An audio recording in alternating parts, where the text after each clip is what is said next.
Hello guys, welcome back to my YouTube channel. So this video analysis is about a Premier League game between Tottenham Hotspur and Arsenal. So let's look at the lineups first. So Spurs lined up in a 4-3-3 formation but shifted to 4-4-1-1 or 4-4-2 formation very early in the game.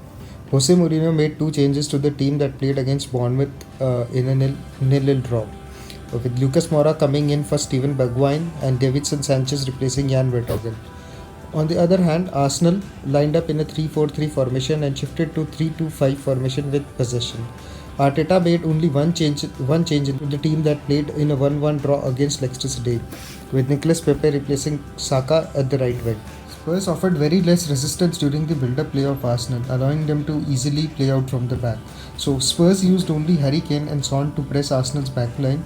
The Spurs midfielder weren't tightly marking Arsenal's double pivot Dani Ceballos and Xhaka. In this slide, we see an example of this. Here Kolasinac can easily play the ball to Ceballos or back to his goalkeeper. One important thing to note that Spurs midfielders Harry Winks and Lo Celso are not moving up to press Arsenal's midfielders. Therefore, Arsenal often created 5v2 situations during the build-up from the back. Again, 5v2 situation, and now Arsenal can easily build their play from the back as there is very little or no resistance offered by the Spurs players. Arsenal attacked. So Arsenal, for majority of the game, Spurs defended in a deep 4-4-1-1 or 4-4-2 formation with very little gap in between the lines, also cutting off the central passing lanes. Arsenal were forced to build their attacks through the wings. So 49% of Arsenal's attack came from the right side and 29% from the left side.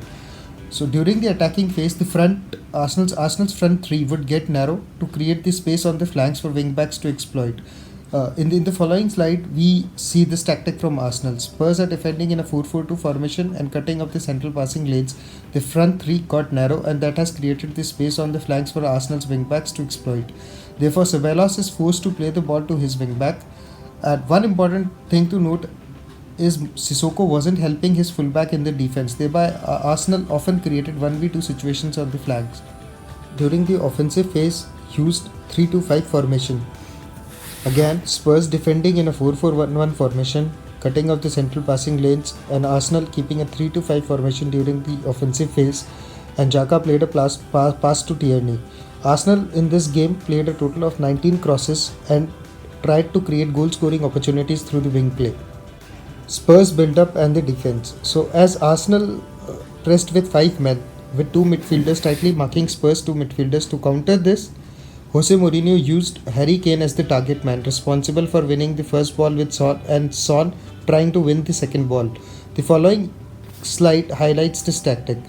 Here, the 2 Arsenal midfielders, as you can see, Harry Kane is used as the target man, who is responsible for winning the first ball with Son trying to win the second ball. As mentioned earlier in this video, Spurs defended for majority of the game, having only 37% of the ball possession. So Spurs defended in a deep 4-4-2 formation as shown in this particular slide, a deep 4-4-2 with very little space in between the lines. In addition to this, they also kept a backline of 3 during their offensive play so as to stop the counter-attacks. Spurs were happy to relinquish possession in order to create better goal scoring opportunities. As mentioned earlier in this video, they sat in a deep 4-4-2 block, allowing Arsenal to keep the possession, but during their offensive play, Spurs attacked with 5 men up front. Moura provided the width from the left flank and fullback Serge Aurier from the right flank. During the attacking parts, Sissoko tried to exploit the right half space and often combining with Aurier on the right flank. Spurs also kept a back line of 3 with Davis staying at his position and wasn't getting forward. As we can see, Lucas Moura providing the width from the left side.